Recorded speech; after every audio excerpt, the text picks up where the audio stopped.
Halo semuanya, perkenalkan nama aku Kamila Ismi Ainul Hayah. Di sini aku mau menjelaskan tentang konflik politik di Aceh. Sebelum itu, kita kenalan dulu yuk sama Aceh. Aceh adalah salah satu provinsi di Pulau Sumatera yang masuk ke dalam wilayah administrasi negara Kesatuan Republik Indonesia atau NKRI. Aceh terletak di bagian barat Sumatera dengan ibu kotanya adalah Banda Aceh. Luas wilayah Provinsi Aceh mencapai 5.677.081 hektare loh.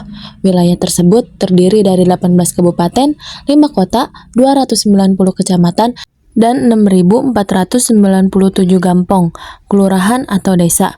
Menurut data dari Badan Pusat Statistik atau BPS Provinsi Aceh, total populasi penduduk Provinsi Aceh pada tahun 2020 mencapai 5.274.871 jiwa. Provinsi Aceh juga berbatasan dengan sejumlah wilayah di sekitarnya loh.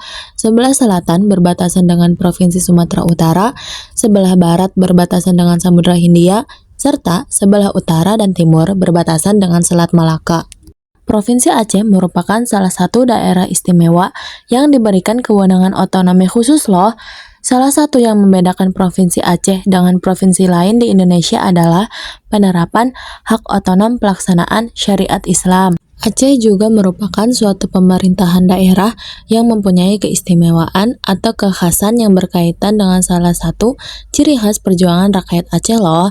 Untuk itu, pemerintah Indonesia mengesahkan Undang-Undang Republik Indonesia Nomor 11 Tahun 2006 tentang pemerintahan Aceh sebagai dasar hukum yang menguatkan posisi Aceh sebagai daerah istimewa. Yang menarik dari Aceh selain menjadi daerah istimewa, yaitu terdapat konflik di bidang politiknya. Nah, di sini aku mau menceritakan sedikit tentang Gerakan Aceh Merdeka atau GAM. Gerakan Aceh Merdeka merupakan gerakan separatis bersenjata yang lahir dari rasa frustasi terhadap pemerintah Aceh. Gerakan ini lahir dari deklarasi yang dibuat pada tanggal 4 Desember di Pegunungan Halimun dipimpin oleh Tengku Hasan di Tiro atau yang biasa orang kenal adalah Hasan Tiro. Pada tahun 1976, GAM menuntut pemisahan diri dari Indonesia. Mereka tuh menilai kalau misalkan pemerintah pusat bertindak tidak adil dalam mendistribusikan sumber daya alam yang melimpah, khususnya tuh minyak dan gas alam.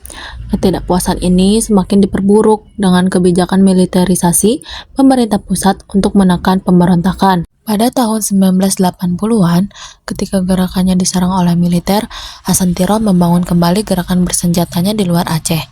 Pada tahun 1986, dia tuh memilih Libya loh sebagai markas pelatihan militer. 4 tahun kemudian, dia melatih hampir 800 pemuda Aceh, tidak hanya mengenai keterampilan militer, tetapi juga mengenai ideologi dalam perspektif Aceh. Melihat pengalaman Hasan Tiro dalam dunia politik dan kemiliteran, menjadikannya matang untuk memimpin Gerakan Aceh Merdeka.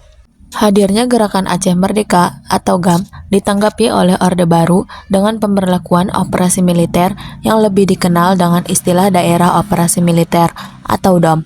Konflik antara Gerakan Aceh Merdeka dengan pemerintah pusat berlangsung sejak 1989 sampai dengan 1998 dan memakan banyak korban jiwa baik dari anggota GAM, TNI, bahkan masyarakat sipil. Pada masa pemerintahan B.J. Habibie, separatisme semakin mengemuka. Tuntutan masyarakat Aceh untuk dapat lepas dari daerah operasi militer itu semakin gencar loh. Pada tahun 1998, daerah operasi militer di Aceh resmi dicabut oleh pemerintah pusat. Ternyata kondisi ini tidak membuat keadaan menjadi lebih baik loh. Peningkatan gerakan provokasi untuk memisahkan dari Indonesia yang dilakukan oleh GAM semakin gencar, sehingga kondisi pemerintahan Aceh mengalami kelumpuhan. Dalam kasus daerah operasi militer atau DOM yang berlangsung hampir 1 dekade, yakni sejak 1989 hingga 1998, pemerintah pusat tidak bisa berharap kasus Aceh maupun trauma rakyat Aceh bisa terselesaikan secara instan. Pasca reformasi, masalah perbedaan pandangan dan konflik politik antara pemerintah pusat dengan Gerakan Aceh Merdeka terus bergulir, sehingga menghambat proses pembangunan di wilayah ini. Hal ini mengakibatkan masyarakat Aceh kerap berhadapan dengan masalah kekerasan yang tiada berujung, karena kehidupan yang normal seperti saudara-saudaranya di wilayah lain tidak mereka alami. Dalam rangka menuju perdamaian, banyak strategi yang digunakan untuk meredam konflik Aceh.